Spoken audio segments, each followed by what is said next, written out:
Hi, I'm Carl Weber. Welcome to Video Aided Instructions English Grammar Series. The topic of this program is using modifiers correctly. I like to compare a sentence to a machine. Now, every machine has a purpose: to dig holes, to produce goods, to transport passengers. The purpose of a sentence is to convey meaning from one person to another. Now, like most machines, a sentence is made up of various parts. They're called the parts of speech. Nouns, pronouns, and verbs are three of the most important parts of speech. Think of them as crucial parts of the machine, like the engine and transmission in your car. In this program, we're going to look at a different part of the sentence. Our topic is modifiers. These are words or groups of words that add information about the nouns, pronouns, and verbs of the sentence. Modifiers give a special spin to the sentence. They add color, vividness, and interest. Think of modifiers as being like the chrome trim, the tinted windshield, and the CD player in your car. They aren't as important as the engine or the transmission, but they make the car a lot more fun to drive. In this program, we'll look at some of the basic principles for using modifiers correctly in the sentences you write. Are you ready? Then let's get started.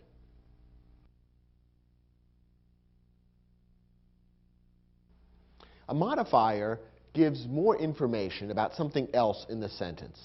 We call it a modifier because it modifies, that is, changes what we know about something else in the sentence. It gives more information or tells us something more about another item in the sentence.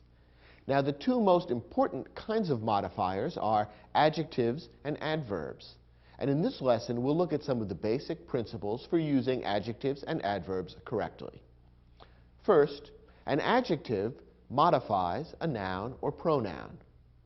As you know, a noun names a person, place, thing, or idea, and a pronoun can take the place of a noun.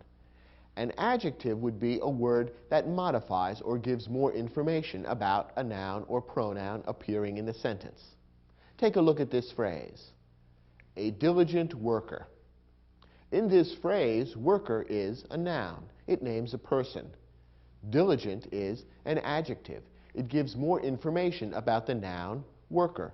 It tells us what kind of worker: a diligent worker. That is, a worker who works hard.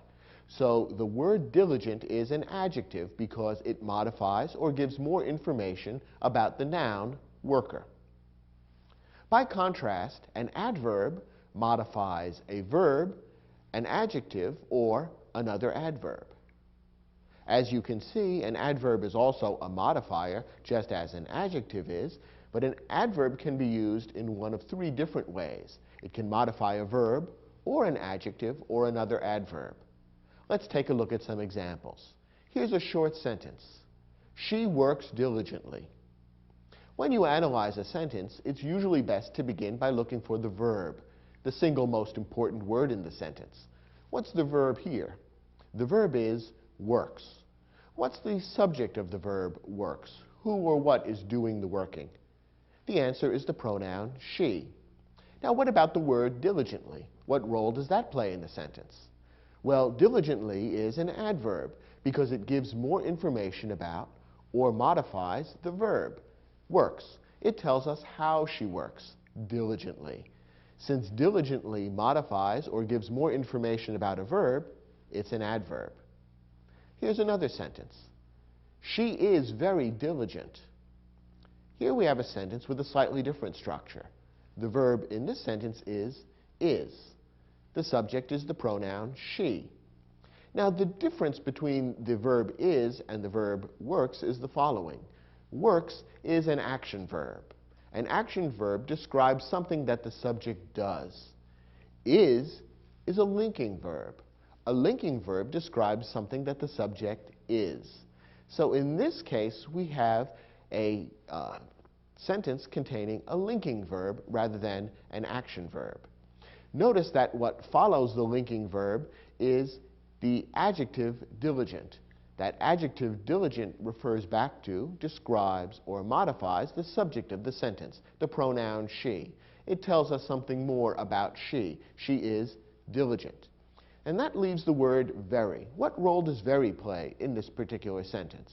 Well, very is an adverb which modifies or gives more information about the adjective diligent. How diligent is she? Very diligent. So very gives us more information about the adjective diligent. Therefore, very is an adverb, because remember, another one of the roles that an adverb can play is to modify or give more information about an adjective. And that's what very is doing in this sentence. Finally, look at this sentence. She works extremely diligently. What's the verb? Works. The subject? The pronoun she. And again, we have an action verb. This sentence describes something that she does rather than something that she is. Now we have the adverb diligently, which modifies the verb works. It tells us how she works. How? Diligently. And we have one more word, extremely. What role does extremely play in the sentence? Well, extremely is an adverb. And what does it modify? In this case, it modifies another adverb. It modifies diligently. How diligently does she work? Extremely diligently. So extremely gives us more information about or modifies the adverb diligently. So in this case, we have an adverb being used to modify another adverb. So we've seen examples now of all three ways that an adverb can be used: to modify a verb, to modify an adjective, or to modify another adverb. Notice that the adverbs extremely and diligently both happen to end in the letters ly. That's rather common in English. Not all adverbs end in ly, but many do. So when you're looking at a word in English that ends in ly, if you aren't certain what part of speech it is, consider whether or not it's an adverb. Chances are good that it is. Now, in some sentences in English, it can be a little tricky to figure out whether to use an adjective or an adverb. Here are a couple of rules that will make it easier. First, after an action verb, use an adverb. Remember that an action verb describes something that the subject does. Normally, after an action verb, an adverb should be used. We've already seen an example of this. She works diligently. Here we have the action verb works describing something that the subject, she, does. And diligently is an adverb which modifies the action verb works. It tells us how she works, gives more information about the verb, and therefore the adverb diligently is perfectly correct. After a linking verb, use an adjective. Remember that a linking verb expresses a state of being. It tells us something that the subject is rather than something that the subject does. Take a look at this sentence. She is diligent. Here we have a sentence containing the linking verb is. The subject is she, and what follows the linking verb correctly is an adjective, not an adverb. She is diligent. That adjective diligent refers back to or modifies the pronoun she. It tells us what she is, and therefore an adjective is correctly used in this sentence. Remember that an adjective is used to modify or give more information about a noun or pronoun. Since diligent refers back to the pronoun she, an adjective rather than an adverb is correct. So in a sentence that contains a linking verb, you generally want to follow it with an adjective, not an adverb. Now, the most common linking verb in English is the verb to be, and is a form of the verb to be. But there are many other linking verbs in English. Looks, seems, appears, feels, sounds. All of these can be linking verbs. To determine whether or not a verb is being used as a linking verb or an action verb, stop and ask yourself, is this sentence describing something that the subject is doing, or is it rather saying something about what the subject is? If the latter is the case, then the verb is being used as a linking verb and should be followed by an adjective. So, for example, if the sentence, she is diligent, instead used one of these other linking verbs, the adjective diligent would continue to be correct. She looks diligent. That's really saying something about what she is rather than what she does. So looks is a linking verb, and diligent, the adjective, is correct. She seems diligent. She appears diligent. She feels diligent. All of these are linking verbs. They're all describing something that she is rather than something that she does. And therefore, the adjective diligent is correctly used. Now, there are a couple of specific modifying words in English that can be tricky because of adjective and adverb confusion. And we'll take the next few moments of this lesson to explain the rules for using these words correctly. One somewhat tricky word in English is the word well.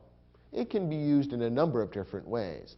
Well can be a noun, for example. It's a hole in the ground from which you get water. A wishing well, for example. Well can also be used as an interjection. That's a word that's very loosely connected to the rest of the sentence. Sometimes you'll hear people begin a sentence with the word well. They'll say something like, well, I think it'll rain later on today. In that sentence, the word well is simply being used almost as a space filler and doesn't have any particular meaning or any grammatical connection to the rest of the sentence. So well can be a noun, and it can be an interjection. In this lesson, we're not going to deal with either of those two uses of the word well. Instead, we're going to talk about how well is used as an adjective or an adverb. What makes it tricky is that when well is used as an adjective, it has a different meaning from when it's used as an adverb. Here's the explanation. When well is used as an adjective, it means healthy. When it's used as an adverb, it means in a good way. It's important to keep these two meanings separate and distinct in your mind. Here are some examples of the correct way to use the word well. The patient looks well today. What's the verb in this sentence? Looks. The subject, patient. Now, is looks in this sentence an action verb or a linking verb? Is it describing something that the patient is doing or something that the patient is? Well, if you think about it, this sentence is really describing something that the patient is. It's not telling something the patient did, but rather that the patient is or seems to be healthy. So the patient's state of being is being described, not an action that the patient is undertaking.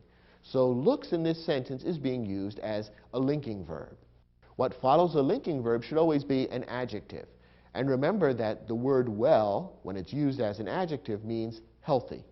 Is that being correctly used in this sentence?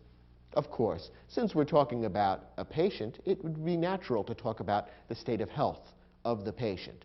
So this sentence is perfectly correct. The patient looks well today means that the patient appears to be healthy. And that's an example of the correct use of the word well as an adjective to mean healthy. Look at this sentence. The hospital feeds its patients well. What's the verb here? Feeds. The subject, hospital. The hospital feeds. Now, is feeds a verb of action or a linking verb? Is something that the hospital does or something that the hospital is being described? Well, here what's being described is something that the hospital does. It feeds its patients well. In other words, it gives them meals that are good, nutritious, and so forth. So feeds is an action verb. And what follows an action verb should be an adjective or an adverb. Well, it should be an adverb. And in this case, the adverb well is being used correctly.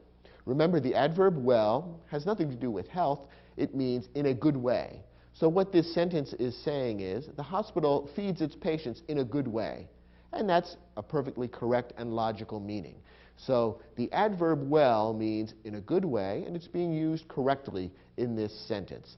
The hospital feeds its patients in a good way, meaning it gives them food that's tasty, healthful, and so forth.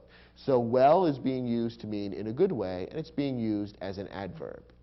Don't confuse the adjective well with the adjective good. Look at this sentence. You look good in your new dress. What's the verb here? Look. The subject, the pronoun you. Now, is look a verb of action or a linking verb? In this case, look is being used as a linking verb. What's being described is not something that you are doing, but rather how you look, how you appear, how you are in the broadest sense. You are good looking. You're looking good today. So what's being described here is not some action that you're taking, but rather a state of being that you have. So look is being used as a linking verb here. And in this sentence, it's followed by the adjective good, which is perfectly correct. When I say you look good, what I'm saying is you are good. You are good looking in that dress. So the adjective good is correct. It would be incorrect to use the adjective well instead. If this sentence read, you look well in your new dress, it would seem to have a strange meaning, because remember, the adjective well means healthy. And it would sound as though I was saying you look healthy in your new dress, as though something about the dress makes you look less sick. And that's usually not the effect that dresses have. So when following a linking verb, if you want to talk about someone or something being good as opposed to healthy, the adjective good should be used, not the adjective well. It's a little tricky because the adverb well means in a good way, but remember, the adjective and the adverb well have very different meanings. Another word that's tricky in English is badly. Badly is an adverb meaning in a bad way. Use it only with an action verb. Here's an example. The accident damaged the car badly. What's the verb in this sentence? Damaged. The subject? Accident. The accident damaged. Is this an action verb or a linking verb? Well, what's being described is an action, something that the accident did rather than something the accident was. So damaged is an action verb, and what follows it should be an adverb. So the adverb badly is being used correctly in this sentence. How was the car damaged, or how did the accident damage the car? Badly, in a bad way. In other words, the damage was very serious. The car was nearly destroyed. So badly is being used correctly here as an adverb to modify the action verb damaged. Now, the mistake that people sometimes make is to use the adverb badly when the adjective bad would be correct. Look at this sentence. I feel badly about the accident. What's the verb here? Feel. The subject, the pronoun I. I feel badly. Now, is feel an action verb or a linking verb? This one may be a little tricky, but if you think about it, feel is not describing an action. It's not describing something that I'm doing. Rather, it's describing a state of being of me. I feel sad, depressed, unhappy. So the word that follows feel should really be an adjective describing how I am, because it's describing my state of being, not something I'm doing. So the correct wording of this sentence should be, I feel bad about the accident. Bad in this case is being used as sort of a synonym for unhappy, sad, or depressed. So when you're using a linking verb, it should be followed by the adjective bad, not by the adverb badly. It's a mistake that people often make in English, but it's something that you can avoid if you simply remember that a linking verb should be followed by an adjective, not by an adverb. If you can remember and practice these rules for the correct use of well, bad, and badly, you'll avoid some of the most common mistakes that people make when they're using modifiers in English. Well, do you think you've mastered these simple rules? I hope so. Turn to your study guide and you'll find that we've provided an exercise to give you a chance to practice using these rules yourself. Try your hand at the questions in the exercise, and when you're finished, come back to this program and we'll look at the questions together.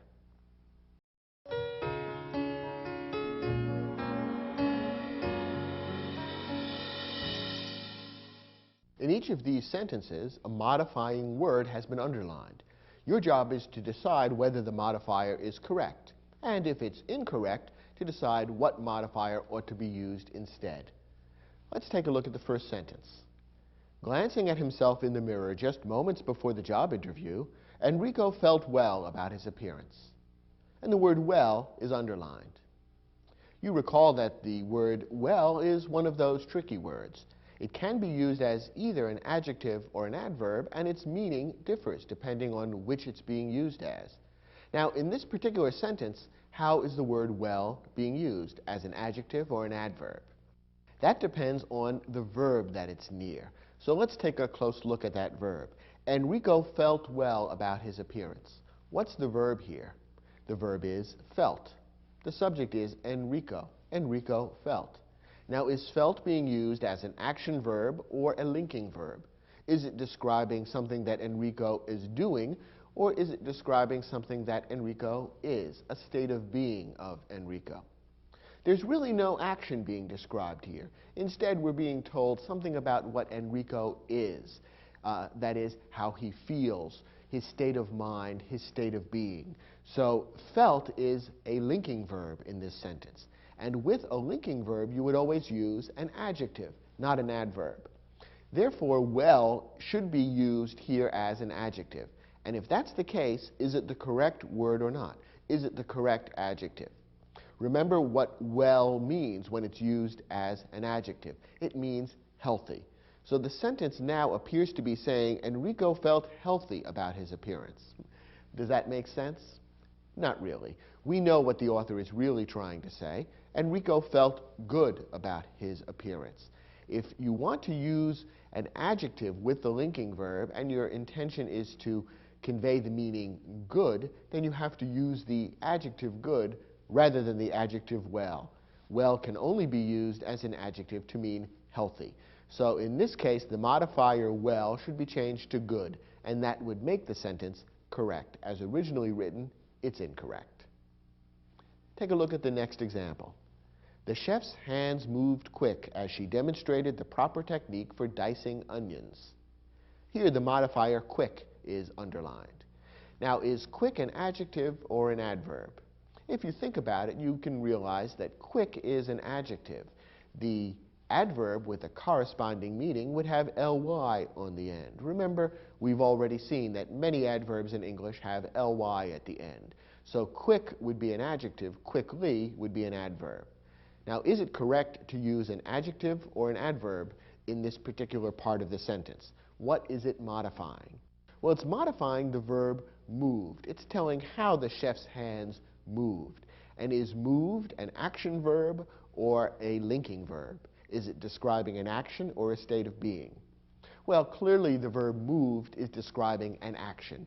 You can see her hands moving just by imagining what's going on when you read this sentence. So moved is an action verb, and therefore it should be followed by an adverb, not an adjective. So the modifier quick is incorrect. Instead of the adjective quick, we want the adverb quickly, and that would make this incorrect sentence correct. So quick, the adjective, should be changed to the adverb quickly.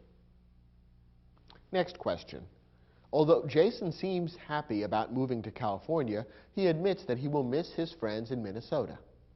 Here, the modifier happy is underlined. Now, is happy an adjective or an adverb? Happy is an adjective. It's the kind of word that you would normally use to modify or add information about a noun or a pronoun. A happy camper, for example. Happy is an adjective modifying the noun camper. Now, is an adjective or adverb correct in this particular sentence? What is being modified by the adjective happy? Well, let's look at the verb that's nearby. It says, although Jason seems happy about moving to California, the verb is seems.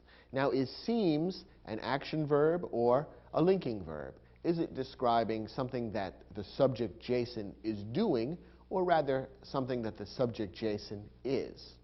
Well, it's a linking verb. It's describing something that Jason is rather than something that Jason does. Jason seems happy means almost the same as Jason is happy.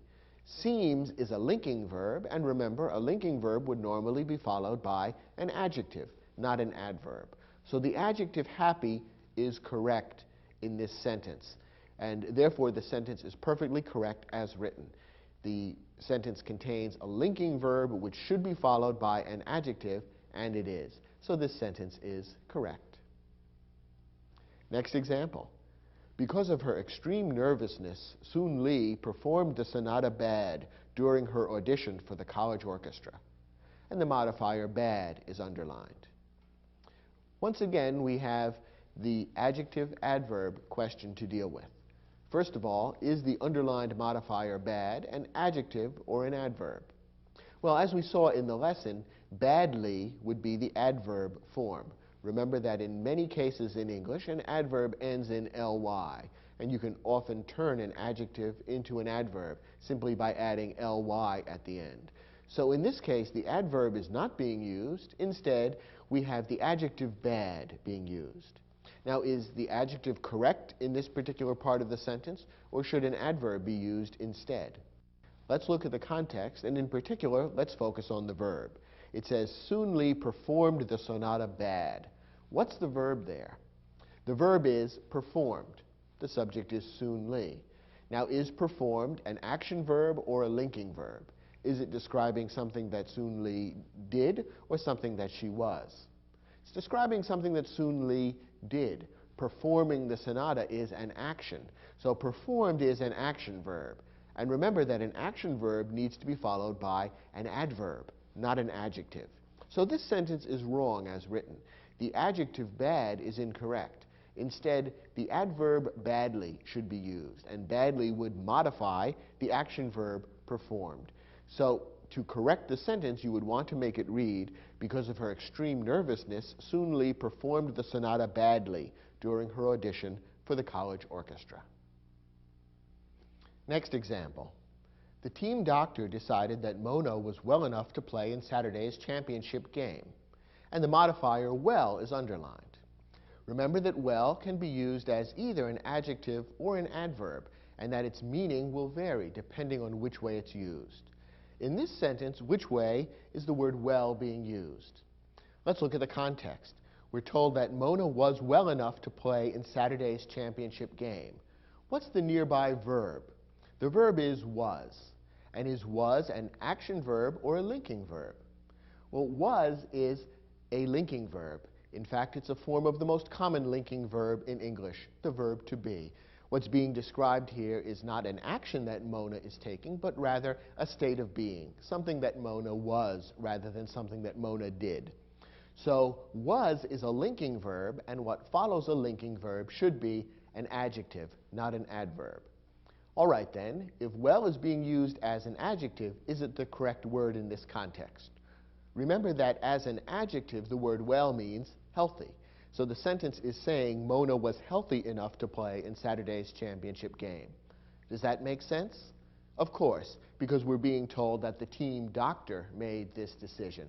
The doctor, of course, would be concerned with Mona's health, and therefore well makes sense. It's the correct word grammatically, because the adjective fits logically into the sentence, and it's the correct word in terms of its meaning, because health is what is being discussed here.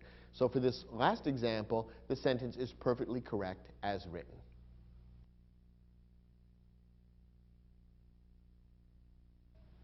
So far, we've been talking about the use of single words as modifiers, namely adjectives and adverbs. Sometimes groups of words can be used as modifiers, specifically phrases and clauses. Now, if you've watched the program in this series that deals with sentence structure, then you're familiar with phrases and clauses. Both phrases and clauses are groups of words. The main difference between them is that a clause contains a subject and a verb. And a clause can be either an independent clause or a subordinate clause. A subordinate clause can't stand alone as a sentence. Now, as we'll see in a moment, both phrases and subordinate clauses are often used as modifiers in sentences. In other words, they give more information about something else that appears in the sentence. In that sense, these phrases and clauses are being used very much like adjectives and adverbs. And there are a couple of special problems that can sometimes arise when phrases and clauses are used as modifiers. First, let's look at a couple of examples of how a phrase and a clause can be used as a modifier. Take a look at this sentence. Running to catch the bus, I tripped on my untied shoelace. Now, what's the main verb in this sentence? It's tripped. The subject is I, the pronoun. I tripped on my untied shoelace. That's the main action of the sentence. The sentence begins, however, with 5 words that are set off by a comma, and they form a separate phrase, running to catch the bus. Now, what's the function of this phrase in the sentence? What role does it play? Well, if you think about it, what this phrase does is it modifies or gives more information about something else in the sentence. Namely, it gives more information about I. What was I doing? Running to catch the bus. That entire phrase there tells something more about the pronoun I. It describes what I was doing at the time of the accident, of the tripping. So running to catch the bus is acting, the entire group of words is acting in a sense as an adjective. It's a modifying phrase, and the whole group of words refers to, modifies, or gives more information about I in the sentence. So this is an example of how a phrase in a sentence can act as a modifier. Very often, when a sentence begins with a group of words like this, set off by a comma, it's acting as a modifier. And as we'll see in a moment, it should be near to or next to whatever it's modifying. Take a look at this sentence for a somewhat different example. The food was spoiled because it had been left on the table overnight. Now, this sentence contains two different verbs.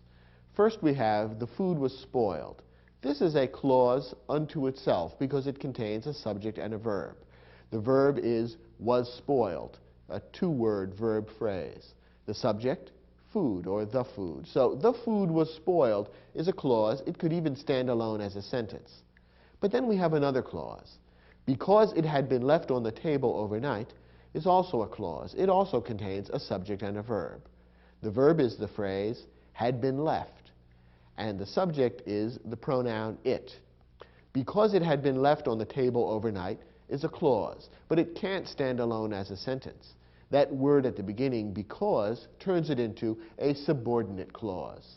Because is a subordinating conjunction, and when it begins a clause, the clause can't stand alone as a sentence. If you saw this standing as a sentence, you would say, that sounds incomplete. I don't understand what's being said. Because turns it into a subordinate clause. So we have a main clause, an independent clause, followed by a subordinate clause, a very common structure for a sentence. Now again, when you think about it, the subordinate clause, and this is usually the case, is acting as a modifier. It's giving more information about something that appears in the independent clause. Because it had been left on the table overnight, that all explains why the food was spoiled. Therefore, this subordinate clause is acting as a kind of adverb. It's giving more information about or modifying the verb was spoiled. So here we have an entire clause acting as an adverb, acting as a modifier. So in the two sentences we've just looked at, we've seen how groups of words can act as modifiers. In the first sentence, we saw a group of words acting as an adjective, modifying the pronoun I. In this sentence, we have a group of words, a clause, acting as an adverb, modifying the verb was spoiled. So now we can see how groups of words, phrases, and clauses can act as modifiers. Now, why does this pose problems for writing English sentences? It can create a problem if the modifying phrase or clause is not placed in the proper relationship to the rest of the sentence. And there are two basic problems to watch out for. Here they are. First, when a modifier is separated from the word or words it modifies, causing confusion, it is called a misplaced modifier. A modifying phrase or clause should always be placed as close as possible to the word or words it modifies. That way, it's obvious to the person reading the sentence exactly what idea is linked to what. When the link is not clear, when the two things are not placed close to one another, then confusion, even momentary confusion, arises, and the sentence is considered wrong. And then we have the problem of the misplaced modifier. Take a look at this sentence. Painted bright yellow, the decorator selected a new cabinet for the kitchen. Now this sentence begins with a modifying phrase, painted bright yellow. Very often, as we've seen, a modifying phrase appears at the beginning of the sentence, and it's usually set off by a comma from the rest of the sentence. Now, what immediately follows the modifying phrase should be the word or words that the modifying phrase refers to or modifies. In this case, we have painted bright yellow followed by the decorator. If you stop and think about it for a moment, it almost sounds as though the sentence is saying that the decorator was painted bright yellow. Of course, that's not the idea. A person would never be painted bright yellow. And so after a few seconds of confusion, the reader immediately figures out what is really going on. The thing that's really painted bright yellow, of course, is the new cabinet that has been selected for the kitchen by the decorator. But there is a moment or two of confusion, and it's actually a little comic if you think about what the sentence seems to be saying. Painted bright yellow, the decorator selected a new cabinet for the kitchen. It doesn't really make sense, and it's a little bit confusing, causes the reader to pause just a second to get his or her bearings and figure out what's actually being said. And that's not the kind of effect you want your writing to have. Ideally, a sentence should be perfectly clear the first time through and not cause the reader to pause. This particular sentence violates the rule by separating the modifying phrase from the word that it modifies, and therefore we have a misplaced modifier. Now, how do you correct a misplaced modifier? The easiest and usually the best way to correct it is simply to move the modifying phrase or clause so that it is next to what it modifies. So to correct this sentence, we would want to move the words painted bright yellow and put them next to the cabinet. The sentence could then read, the decorator selected a new cabinet painted bright yellow for the kitchen. And that would be a simple, easy, and perfectly correct way of rewriting this sentence. So the normal solution for a misplaced modifier is simply to move the modifier so that it is next to what it's supposed to be modifying. A different kind of problem is caused and solved in a different way. When a modifier has no word or words in the sentence to modify, it is called a dangling modifier. In this kind of sentence, the connection has broken down altogether because we have a modifying phrase or clause that actually doesn't have any word or words in the sentence to link up to or to modify. And therefore, the confusion on the part of the reader is even greater. And a little more work has to be done in order to correct this kind of sentence, a sentence containing a dangling modifier. Here's an example. While driving to work yesterday morning, an accident delayed traffic on the highway. Okay, let's take a look at this sentence. After the comma, we have the main part of the sentence. An accident delayed traffic on the highway. We have the verb delayed, the subject accident, and that could stand alone as a sentence. What comes before the comma is a modifying phrase, which is designed to give more information, to add some detail about what's being described in the main part of the sentence, while driving to work yesterday morning. The problem is that that modifying phrase doesn't link up to any word or words in the rest of the sentence. Think about it for a moment. Who is being described in that modifying phrase? While driving to work yesterday morning, who? Who was driving to work yesterday morning? The rest of the sentence says, an accident delayed traffic on the highway.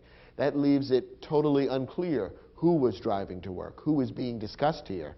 And therefore, there's no real connection between the modifying phrase and whoever is supposed to be modified by it. In fact, the person being modified doesn't appear in the sentence. And that's why we call this a dangling modifier. It is a would-be modifier that doesn't have any word or words to modify. Solving the problem of a dangling modifier is a little more tricky than solving the misplaced modifier. A misplaced modifier can be fixed simply by moving it. A dangling modifier generally requires that you rewrite the sentence, and usually there's more than one good way of doing it. Here are two possible ways of fixing this particular sentence. One way would be to take the modifying phrase and turn it into a subordinate clause, adding a subject and a verb, and thereby making it much clearer what's being described. If you were to do that to this sentence, it might read as follows. While I was driving to work yesterday morning, an accident delayed traffic on the highway. Notice that we've now taken the modifying phrase, while driving to work yesterday morning, and turned it into a clause with the complete subject and verb, I was driving, while I was driving to work yesterday morning. Notice that it's no longer unclear who is being referred to in that phrase, driving to work yesterday morning. Now, it's obvious that I'm the one who was doing the driving. And therefore, turning this into a subordinate clause makes it perfectly clear and solves the problem of the dangling modifier. Another way of solving the problem would be as follows. Remember that the modifying phrase or clause should always be next to what it modifies. Therefore, what you could do with this sentence would be to keep the modifying phrase at the beginning of the sentence and just make sure that what immediately follows it explains who or what was doing the driving. In other words, make sure that right after the comma we put the word or words that are being modified by the modifying phrase. That would mean that right after the comma you'd want to have I, if I am the one doing the driving. And again, that requires a little bit of rewriting. The sentence might read, for example, as follows. While driving to work yesterday morning, I was delayed by an accident on the highway. Notice how we've solved the problem. We've kept the modifying phrase in place, but made sure that what follows immediately after it is I.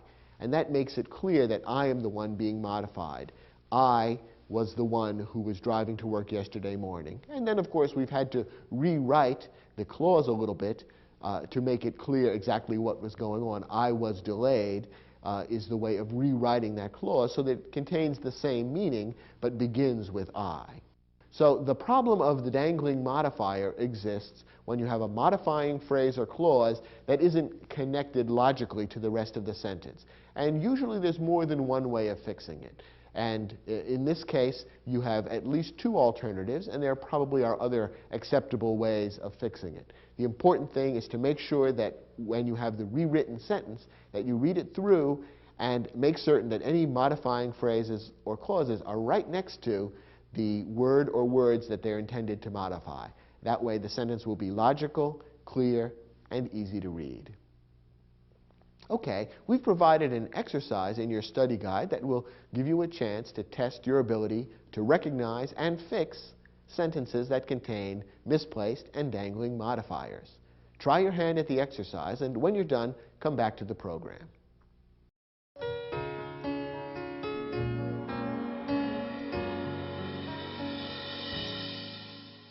Let's take a look at the first sentence. Having lost one of the most controversial elections in history, many expected Al Gore to run for president again in 2004. Does this sentence contain a misplaced or dangling modifier? Well, first, let's see if we can locate the modifying phrase or clause. As in many sentences, it appears at the beginning of the sentence, separated by a comma from the rest of the sentence, having lost one of the most controversial elections in history. Perhaps you can even hear when you read that sentence that that whole long phrase there is describing someone, and it should be next to the person that it describes or modifies. Now, what comes immediately after the comma? Well, immediately after the comma we have the word many. It's a pronoun referring to many people. Now, is that correct? Having lost one of the most controversial elections in history, many expected Al Gore to run for president again in 2004. No, that's not correct, because what's right next to the modifying phrase is not the word that it is intended to modify. It is not the many people who lost one of the most controversial elections. The person who lost the controversial election was Al Gore. So for this sentence to be correct, that modifying phrase would need to be followed immediately by Al Gore, not by the pronoun many. Now, as with many of these kinds of sentences, there's more than one way to fix it. This is technically a misplaced modifier. The modifying phrase should be next to Al Gore. So one way to fix it would be to simply move the entire phrase next to Al Gore, in which case the sentence might read like this. Many expected Al Gore, having lost one of the most controversial elections in history, to run for president again in 2004. This is all right. It would be a perfectly correct way of fixing the sentence. It does put the modifying phrase right next to the word it's intended to modify, Al Gore. The only problem with it is that it's a little awkward to have such a long modifying phrase interrupting the sentence that way. So you might want to consider a different way of rewriting the sentence. You might, for example, want to rewrite the sentence so that the modifying phrase remains at the beginning of the sentence, but that Al Gore then follows immediately afterward, in which case the sentence might read something like this. Having lost one of the most controversial elections in history, Al Gore was expected by many to run for president again in 2004. Notice that we've had to rewrite the sentence somewhat to make Al Gore the subject of the passive verb was expected. You have your choice then of more than one way of rewriting this sentence.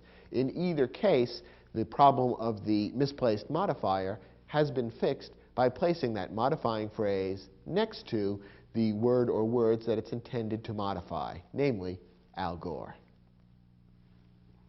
Next example. Distracted by the demands of my 2 children, the chicken in the oven burned.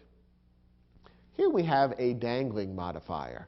The sentence begins with a modifying phrase, distracted by the demands of my 2 children. Remember that what follows immediately should be the word or words that are being modified. In other words, who was distracted by the demands of my 2 children? Well, presumably that was me. I would normally be the one that my children would come to, but I don't follow the modifying phrase. Instead, the words the chicken in the oven follows. It almost makes it sound as though the chicken was distracted by the demands of my 2 children, and I don't think that's the case. The chicken in the oven has other more serious problems. So the sentence suffers from a dangling modifier. The word I, in fact, doesn't appear anywhere in the sentence, and so there is nothing for the modifying phrase, distracted by the demands of my 2 children, to modify. So this sentence has to be significantly rewritten. And the most simple, best way to do it is probably to keep the modifying phrase where it is, but just rewrite what follows so that it begins with I, since I am the word that's intended to be modified. So the sentence might read something like this. Distracted by the demands of my 2 children, I burned the chicken in the oven. Or you could say, I let the chicken in the oven burn, whichever seems like a more appropriate way to write it to you. The important thing is that the modifying phrase, distracted by the demands of my 2 children, should be followed immediately by the word I. So that way the modifier won't dangle. Instead, it will be nicely connected to the word that it's intended to modify. Next example. When birds fly in the path of an airplane, they can produce dangerous and costly accidents. This sentence is perfectly correct as written. It begins with a subordinate clause, when birds fly in the path of an airplane. And that clause is acting as an adverb. It is modifying the verb can produce that appears in the second part of the sentence. It's explaining under what circumstances the birds can produce the dangerous and costly accidents. In this case, we have a modifying clause at the beginning of the sentence which is quite close to the word or words that it's intended to modify. Therefore, the meaning is perfectly clear, and we don't have either a misplaced or dangling modifier. In fact, I don't know how you could possibly make that modifying clause any closer to the word or words that it modifies. So therefore, this sentence is perfectly correct and doesn't need to be changed. Next example. Hoping to make the space more sunny, Nancy's bedroom was expanded and fitted with a large skylight. Now here we have a slightly subtle dangling modifier problem. Again, the sentence begins with a modifying phrase, hoping to make the space more sunny, and what immediately follows should be the word or words being modified. In other words, who or what was hoping to make the space more sunny. Now you might be tempted to say this sentence is perfectly correct, because after all, Nancy follows hoping to make the space more sunny. And so it makes sense that Nancy, whose room this is, would be the one hoping to make the space more sunny. But here's the problem. What follows the modifying phrase isn't the word Nancy. Instead, it's Nancy's bedroom. Nancy's is technically in the possessive case, and that does make a difference. In fact, taken literally, this almost makes it sound as though Nancy's bedroom was the one that was hoping to make the space more sunny. And of course, a bedroom can't have hopes and feelings. What follows the modifying phrase should be Nancy in that form, not in the possessive form, which makes it incorrect and momentarily confusing. So you would need to rewrite this sentence so that what follows the modifying phrase would be the person who is hoping to make the space more sunny, presumably Nancy. And there's more than one way that you might rewrite the sentence, but one correct way to do it would be to make it read as follows. Hoping to make the space more sunny, Nancy expanded her bedroom and fitted it with a large skylight. That would correct the problem because it keeps the modifying phrase in place but follows it immediately with Nancy, which makes it clear who was doing the hoping. It puts the modifying phrase right next to the word it modifies. Next example. Swollen by a week of heavy rain, the grasslands on either side of the Missouri River were eventually flooded. Once again, we have an opening phrase which is intended to modify something else in the sentence. Unfortunately, in this case, we have a misplaced modifier. Swollen by a week of heavy rain describes who or what? Well, it doesn't describe the grasslands. They weren't swollen. It was the Missouri River that was swollen by a week of heavy rain. Swollen means to make bigger or fuller. And after a week of heavy rain, a river would indeed become swollen. It would become bigger and fuller with water, which is why it would eventually overflow its banks and flood the grasslands on either side. So that modifying phrase, swollen by a week of heavy rain, ought to be right next to the Missouri River.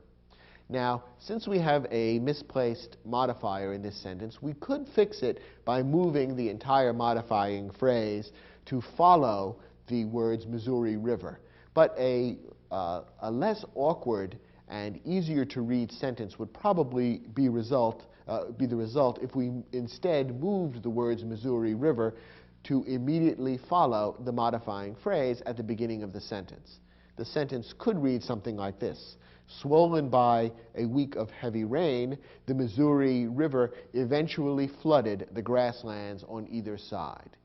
In this way, by leaving the modifying phrase where it is and moving the Missouri River to immediately follow the modifying phrase, we've made the relationship very clear and solved the misplaced modifier problem.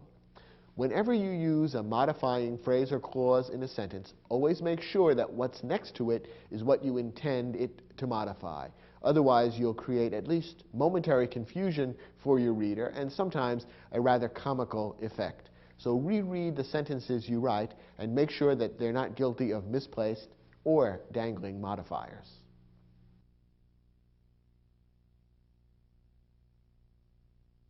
Now let's go back to one-word modifiers, adjectives and adverbs. Sometimes modifiers are used to compare two or more people, things, actions, or qualities. In fact, there are 3 degrees of comparison. These 3 degrees are known grammatically as the positive degree, the comparative degree, and the superlative degree. In this lesson, we'll provide you with the rules you need to know to form and use all 3 degrees of comparison correctly. First, the positive degree. The positive degree of an adjective or adverb makes no comparison.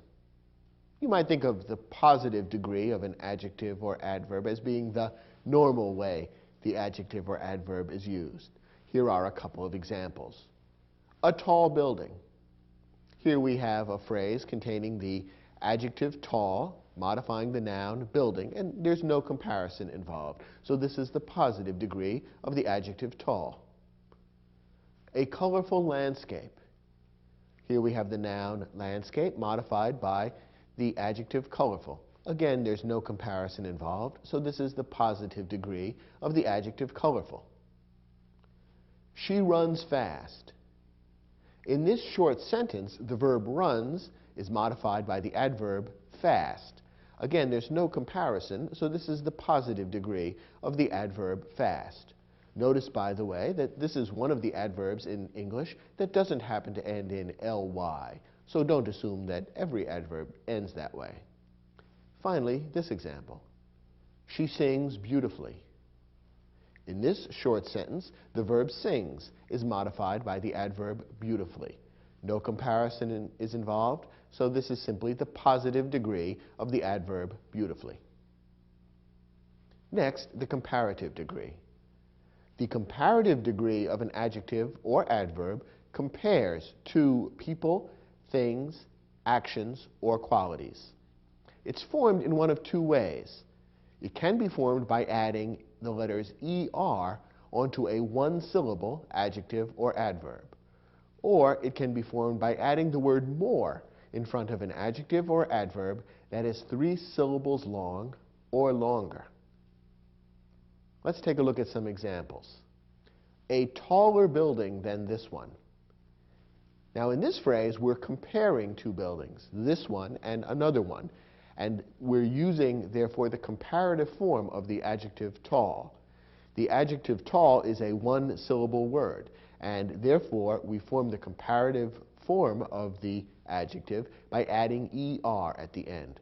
So the positive degree tall turns into the comparative degree taller, a taller building than this one. Another example, a more colorful landscape than any other.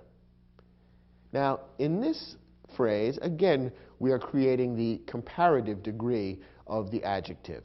The adjective colorful contains 3 syllables. It's a long adjective, and therefore we follow the second part of our rule. We turn it into the comparative degree by adding the word more in front, and we turn colorful into more colorful, a more colorful landscape than any other.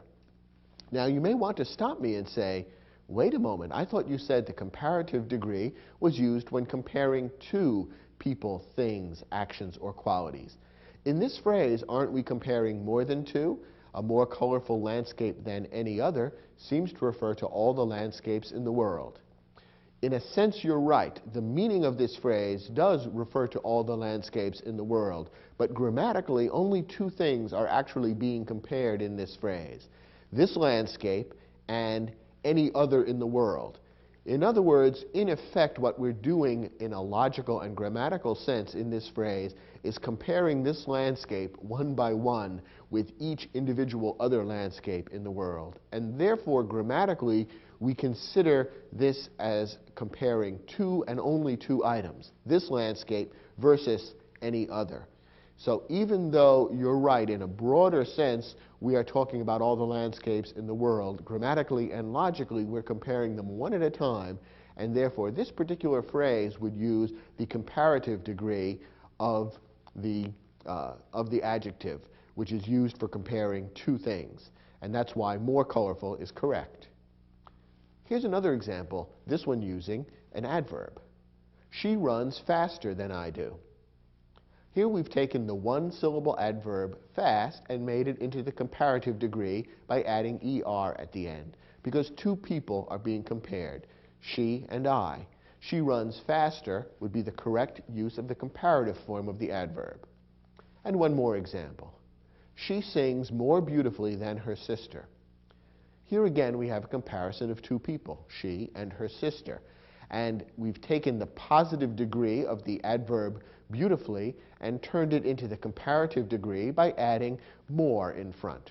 Remember, we would use the word more in front of the adjective or adverb when it's 3 syllables long or longer. And beautifully is a long adverb. And therefore, more beautifully is the correct way to form the comparative degree of the adverb. We've talked about the positive degree and the comparative degree. The third degree is the superlative degree. The superlative degree of an adjective or adverb compares 3 or more people, things, actions, or qualities. It is formed by adding EST to a one-syllable adjective or adverb, or by adding the word most in front of an adjective or adverb that is 3 syllables long or longer. Let's again look at some examples. The tallest building in town. Here we're comparing not just two buildings, but all the buildings in town, and presumably there are 3 or more, probably dozens of buildings in town. And therefore, rather than the comparative degree, we use the superlative degree, which is formed by adding EST to a one-syllable adjective. So we've taken the one-syllable adjective tall and turned it into tallest. The most colorful landscape in the state. How many landscapes are there in the state? Who knows, but there are dozens or hundreds, depending on how you define a landscape. In any case, there are certainly more than 2. So we want to use the superlative degree of the adjective colorful. Since colorful is 3 syllables or longer, we form the superlative degree by adding the word most in front of it, the most colorful landscape in the state. Now a couple of examples with adverbs. She runs fastest of all the members of the track team. It seems obvious that there is more than 2 members of the track team, and therefore we want the superlative degree of the adverb. Starting with a 1-syllable adverb fast, we turn it into the superlative degree by making it fastest, simply adding the letters est at the end of the 1-syllable adverb. And finally, of all the members of the chorus, she sings most beautifully. Again, we're dealing with a comparison of 3 or more individual people, and therefore we want the superlative degree of the adverb. Since we're dealing with an adverb that's 3 syllables long or longer, we form the superlative degree by adding the word most in front of the word. So we end up with, of all the members of the chorus, she sings most beautifully. Now, we've spoken about how to form the comparative and superlative degrees of adjectives and adverbs that are 1 syllable long or 3 syllables long and longer. You are probably wondering, what do we do with adjectives and adverbs that are 2 syllables long? Well, here's where it gets a little tricky. In fact, it varies. If an adjective or adverb is 2 syllables long, use your judgment and your ear to decide how to form the comparative and superlative forms. You can either add er and est if you want, or you can add the words more and most, depending on which sounds right. And in most cases, it will be fairly obvious which sounds better. Let me give you a couple of examples. Take the adjective hungry, a hungry man. How would you form the comparative and superlative forms of hungry? Well, you could add er, I think, to hungry and est to hungry to form the comparative and superlative degrees, and the word would sound just fine. A hungry man, this man is hungrier than that man, this man is the hungriest of all. I think that sounds fine. So here we have a 2-syllable adjective where the comparative and superlative degrees can be formed by adding er and est to the same word. On the other hand, take an adjective like gorgeous, a gorgeous day. How would you form the comparative and superlative degrees of that? Well, you could add er and est, but I think the result sounds a little awkward and is even a little difficult to pronounce. A gorgeous day, tomorrow will be even gorgeouser, and next week should be the gorgeousest of all. It's very hard to say that because of all the S sounds. And so the correct way to modify gorgeous and come up with the comparative and superlative degrees would be to add the extra word. Gorgeous, more gorgeous, most gorgeous. You can try this exercise with other 2-syllable adjectives and adverbs. Easy, for example, would probably be translated into the comparative and superlative degrees by adding er and est. Easy, easier, easiest. Quickly, on the other hand, sounds less awkward if you use more and most. Quickly, more quickly, most quickly. When you're dealing with a 2-syllable adjective or adverb, then, use your judgment, try reading aloud the phrase, and you can either use er, est, or more and most in forming the comparative and superlative forms. When in doubt, use more and most. Use the additional word, because that's never incorrect, and it will often be a little less awkward than adding er or est onto the positive degree of the adjective or adverb. Now, just to complicate your lives a little more, it's also true that in English, a few adjectives and adverbs have irregular comparative and superlative forms. That is, the comparative and superlative degrees are created not following any of the rules we've given so far. And you simply have to memorize the proper comparative and superlative degrees of these particular words. Here are the ones you need to know. Good is the positive form of the adjective. The comparative is better. The superlative is best. Bad is the positive form of the adjective. Worse is comparative. Worst is superlative. Many is the positive form of the adjective. More is the comparative. Most is the superlative. Much is the positive form of the adjective. More is comparative. Most is superlative. Well is the positive form of the adverb. Better is comparative. Best is superlative. Badly is the positive form of the adverb. Worse is comparative. Worst is superlative. In this lesson, we focused on the rules for creating the comparative and superlative degrees of adjectives and adverbs.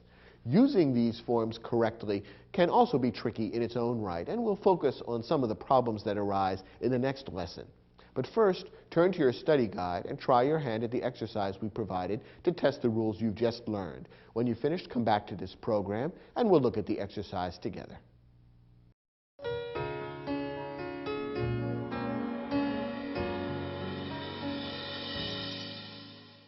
Now, in this exercise, we provided a number of sentences, each of which has a blank space. And in the blank, a comparative or superlative adjective or adverb is required. We've provided at the end of the sentence, in parentheses, the positive form of the adjective or adverb. So your job is twofold. First, to decide whether the comparative or superlative degree is correct, and then to form it correctly and insert it into the blank space in the sentence. Let's see how well you did. First example. Pablo Picasso and Juan Gris began painting around the same time, but Picasso continued painting blank, then Gris. And the positive form of the adverb that we want appears at the end, long. So the first question is, do we want the comparative or superlative form of the adverb? And as you know, the distinction between comparative and superlative is based on whether we're comparing two things or more than two. Well, in this sentence, it's clear only two things are being compared, Picasso and Juan Gris. And therefore, the comparative form of the adverb would be correct, rather than the superlative. And how do you form the comparative form of the adverb long? Well, it's a one-syllable adverb, and therefore, you simply add the letters ER at the end to turn it into longer. And the sentence would read, Pablo Picasso and Juan Gris began painting around the same time, but Picasso continued painting longer than Gris. Next example. Of all the sopranos in the choir, Lisette sings blank. And the positive degree of the word is well. Now, in this case, do we want a comparative or superlative form of the adverb well? Once again, it's based on how many things or people are being compared.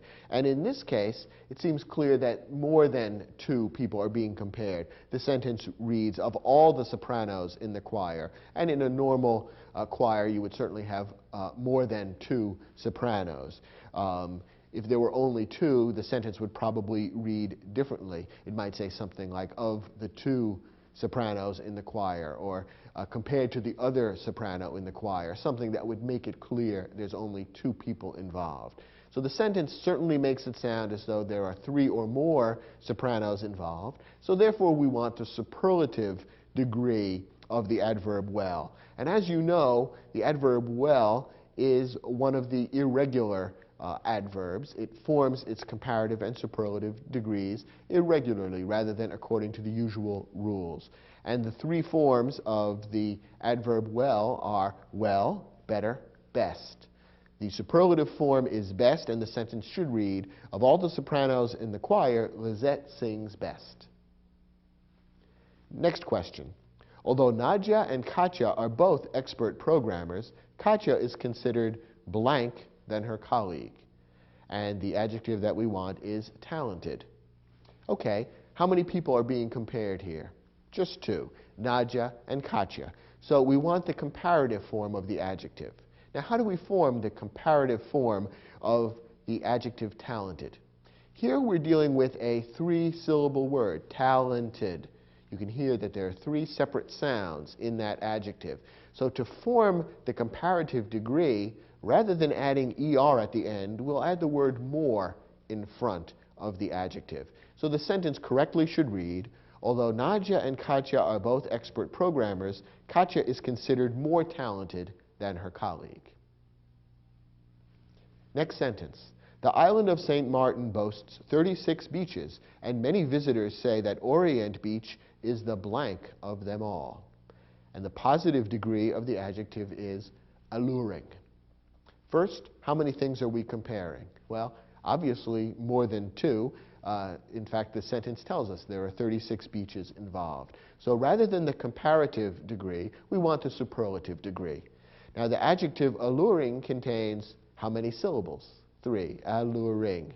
Therefore, we need to form the superlative degree by adding the word most in front. And the sentence should read, the island of St. Martin boasts 36 beaches, and many visitors say that Orient Beach is the most alluring of them all. Next sentence. No one feels blank about the mistake Carlos made than Carlos himself. And the positive degree of the adjective is bad. Now, do we want the comparative or superlative degree here? This is a little tricky. You might be tempted to say, we want the superlative degree because we're comparing Carlos to all the people in the world. Of all the people in the world, who feels the most bad? It's Carlos. So therefore, superlative degree is involved. But once again, this is the kind of sentence which, although in terms of its meaning, it may seem to be comparing Carlos to all the people in the world, grammatically and logically, only two people are really being compared. That is, Carlos and no one. No one feels a certain way about it, and Carlos feels even more bad. I'm fudging in order to avoid giving away the answer. But you see, we're comparing Carlos with no one, so that grammatically and logically, we're just comparing two people or two things. That's why the comparative degree is used in a sentence like this, as opposed to the superlative degree, even though in a sense it appears we're comparing more than two people. We're using the comparative degree of the adjective bad, and remember, bad is another one of those words that forms its comparative and superlative degree in an unusual or non-standard way. The correct comparative degree of bad is worse. So the sentence should read, no one feels worse about the mistake Carlos made than Carlos himself. Did you get all 5 of these questions right? Very good. Let's move on to our next lesson.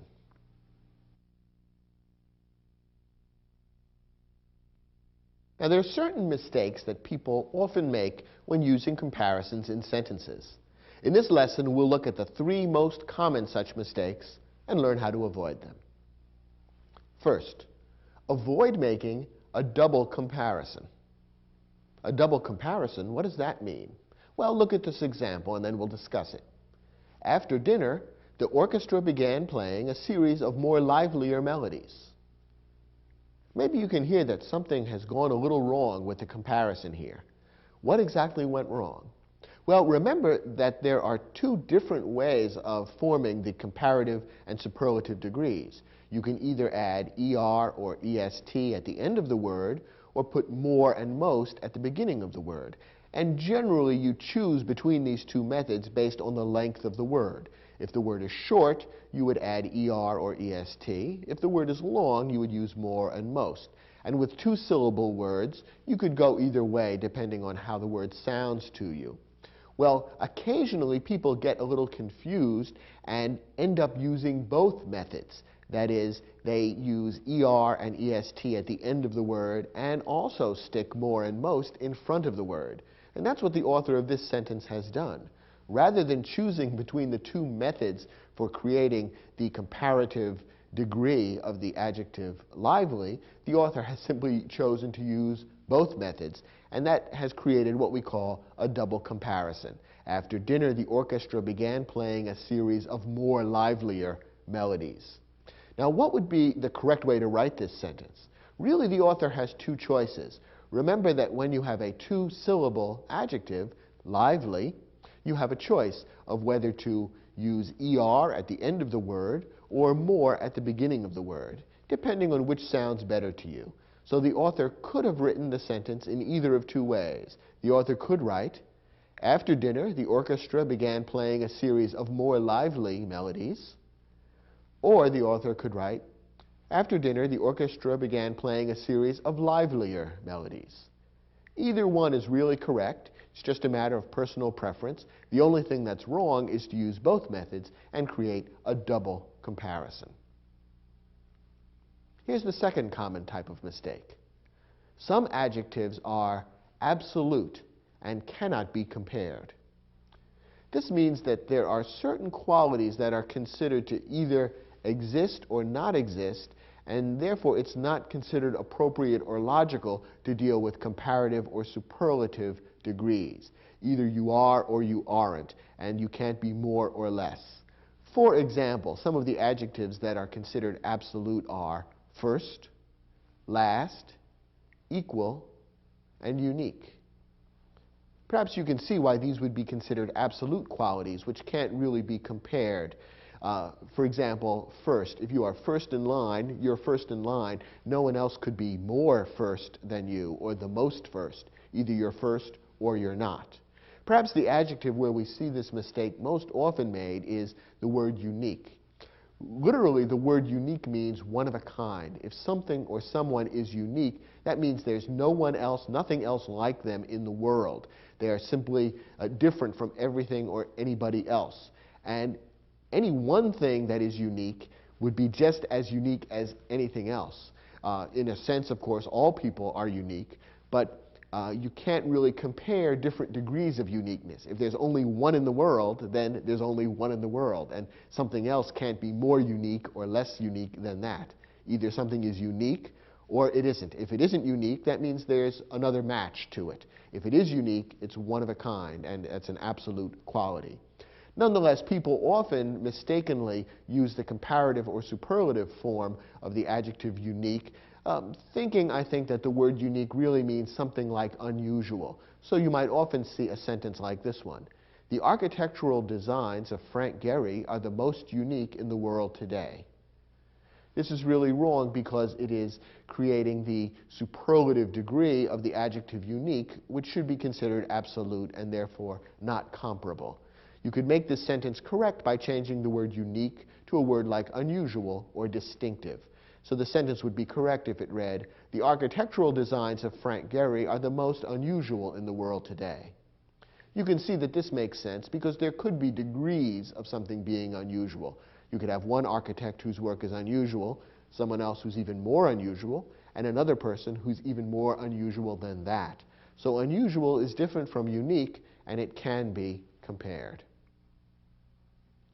Our third rule. Make sure that the items being compared are truly comparable. If not, reword as necessary. Now, there are a few ways that you can go wrong in terms of drawing comparisons between things. And probably the simplest way to explain this is by showing some examples and discussing them.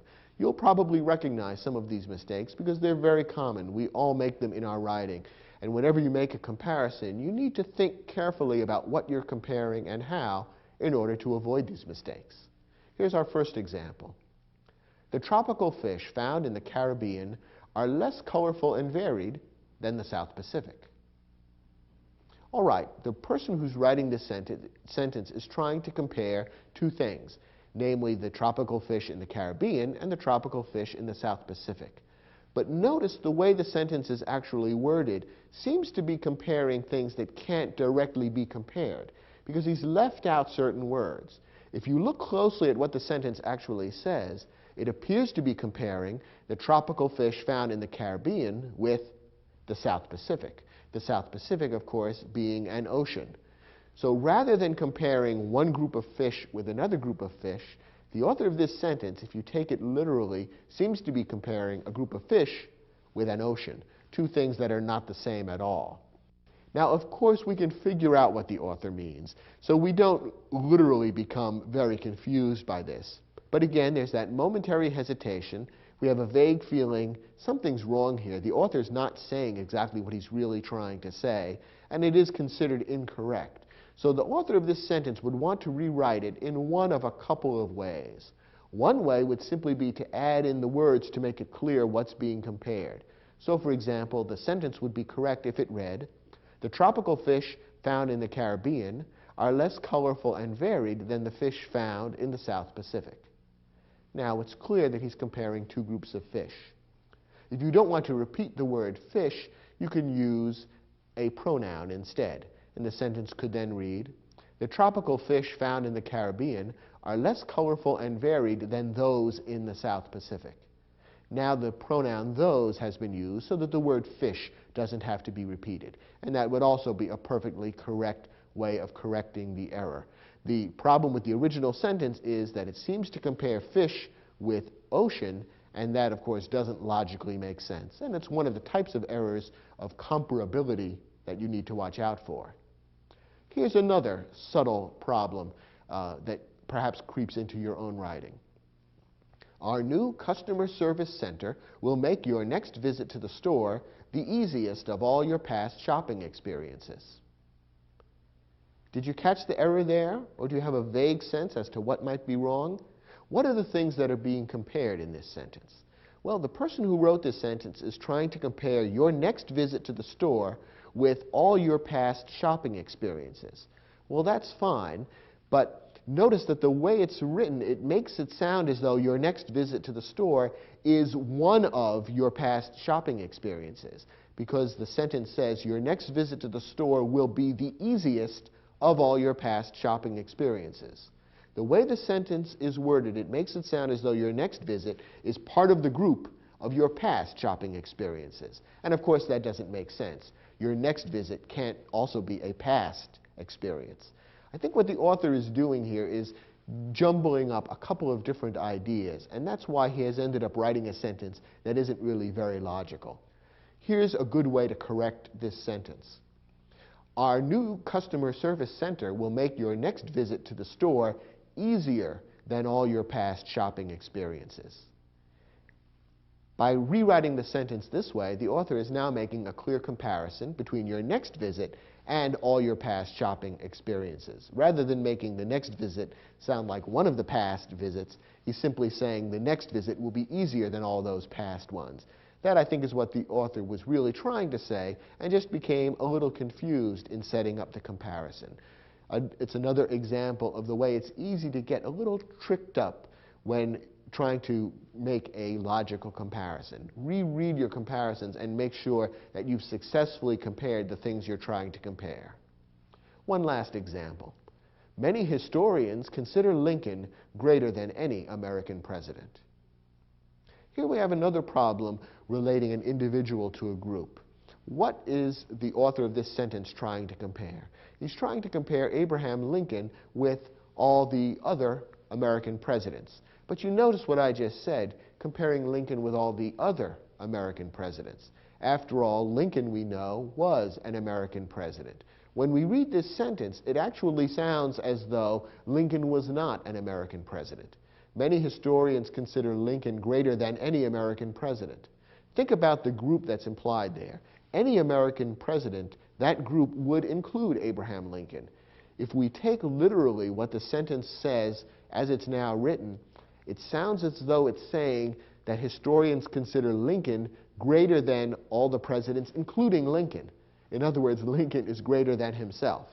And obviously that's not logical or possible, nor is it what the author is trying to say. When you're comparing an individual to the other members of the group of which he's a member, you have to use the word other. So this sentence would be correct if it read, many historians consider Lincoln greater than any other American president.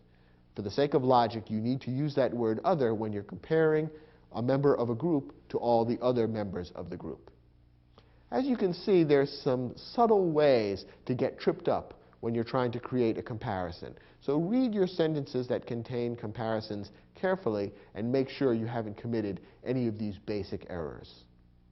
Okay, try your hand one more time at the exercise in the study guide, and then let's look at those questions together and see how well you've figured out how to avoid these problems with comparisons.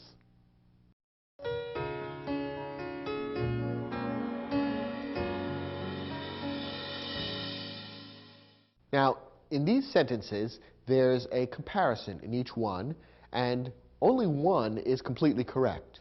The others all have an error of one kind or another, and your job is to locate the error and then figure out how to correct it. Let's see if you were able to do that. Start with the first example. The story of the development of anesthesia is stranger than any other scientific discovery. Here we have a subtle problem of comparing two things that aren't really comparable. Why is that? Well, let's see. What are the two things that are being compared in this sentence? First, we have the story of the development of anesthesia, and that is being compared to any other scientific discovery. Do you see what's wrong with this comparison? On the one hand, we have a story, and on the other hand, we have a scientific discovery. What's missing from the second part of the comparison is the idea of a story. What we're really trying to say, what the author is trying to say, is that one story is stranger than any other story. But the word story is necessary, otherwise you seem to be comparing the story with the discovery. And those are really two slightly different things. So the right way to state this same concept would be to say something like the following. The story of the development of anesthesia is stranger than the story of any other scientific discovery. Or if you don't want to repeat the word story, you can replace it with a pronoun and write the sentence this way. The story of the development of anesthesia is stranger than that of any other scientific discovery. Either way would be perfectly correct. The point is that you need to make the comparison between two comparable things, the story and other stories, as opposed to the story and the discovery, which are two incomparable, different things. Our next example is the sentence that happens to be perfectly correct. The Hermitage in St. Petersburg has the world's most impressive collection of paintings by Rembrandt. Here the Hermitage collection is being compared with all the other Rembrandt collections in the world. There are more than two, and so therefore the superlative form of the adjective impressive is correct, and there's no problem with comparability, there's no double comparison, and no adjective that is absolute has been mistakenly compared. So this sentence doesn't contain any errors, it's perfectly correct as written. Our next sentence does contain an error. The government of Switzerland is older than any government in Europe. Here we have a problem because Switzerland is, after all, a government in Europe, or Switzerland is a country in Europe. By saying that the government of Switzerland is older than any government in Europe, it seems to be saying, if you take it literally, that the government of Switzerland is older than any government in Europe, including that of Switzerland, since Switzerland is one of those governments in Europe. Once again, remember that when you're comparing one member of a group with all the other members of the group, you have to use the word other. So this sentence would be correct if it read, the government of Switzerland is older than any other government in Europe. Next example. Both Sheryl Crow and Bjork are gifted songwriters, but the music of Bjork is more unique than that of Sheryl Crow. Well, we're comparing two things, and so therefore the comparative form of the adjective is correct. But there is a problem because we're trying to compare the adjective unique, which, as we've seen, is an absolute. Either something is unique or it isn't. There's really no such thing as more unique or less unique. I think the author of this sentence is probably trying to say something else about the music of Bjork, and therefore the sentence could be corrected by changing unique to some other adjective which is comparable. So, for example, the sentence would be perfectly correct if it were written like this. Both Sheryl Crow and Bjork are gifted songwriters, but the music of Bjork is more distinctive than that of Sheryl Crow. So that would be one way of correcting the sentence. You could use other adjectives instead, such as unusual, but unique can't be used in this comparative or superlative form. Next example. Generations of travelers have described the waters of the Dead Sea as the most saltiest on earth. Our problem here is the problem of the double comparison. Remember that when you have a two-syllable adjective, you have two different ways of forming the comparative and superlative forms. Now, here we are dealing with a two-syllable adjective, salty. So we could create the superlative form by using most salty or saltiest. Either one would be correct. Unfortunately, the author of this sentence has chosen to use both. And that's a problem. That's considered grammatically wrong to use the double comparison, to use both forms of the superlative degree. So the sentence could be corrected in either of two ways. Generations of travelers have described the waters of the Dead Sea as the most salty on earth, or generations of travelers have described the waters of the Dead Sea as the saltiest on earth.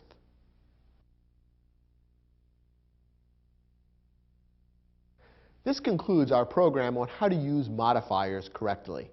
Now you're an expert in using adjectives and adverbs and in creating interesting comparisons. So you should be able to go out and sprinkle your writing with all kinds of lively, vivid, colorful, and interesting descriptions using these modifiers correctly. And you can do it without fear of making a grammatical error. Thanks for watching, and I'll look forward to speaking with you on other programs in the Video Aided Instruction English Grammar Series.